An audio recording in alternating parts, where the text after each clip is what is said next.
কিরে, পরীক্ষা তো হয়ে গেছে, পড়াশোনা নেই, তার সময়টা কাটাচ্ছিস কি করে একটু শুনি। কিভাবে কাটছে সময়টা? এই তো ঘুমাই, ঘুম থেকে উঠি, উঠে আবার শুয়ে থাকি, তাই নাকি? চিট হয়ে শুয়ে থাকি, উঠে বসে শুয়ে থাকি, ঠ্যাঙার ওপর ঠ্যাং তুলে শুয়ে থাকি, কাঠ হয়ে শুয়ে থাকি, চিৎকার হয়ে শুয়ে থাকি, হেলান দিয়ে শুয়ে থাকি। খাওয়ার সময় উঠে বসি, বসে বসে শুয়ে থাকি। টিভি দেখি, ফোন গুটাই, আবার শুয়ে থাকি।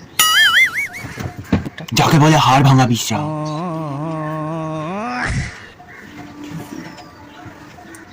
এর থেকে পড়াই ভালো। তাহলে বলছিস পড়াই ভালো? হ্যাঁ, তাহলে ওটা করতে বল। শুয়ে থাকি।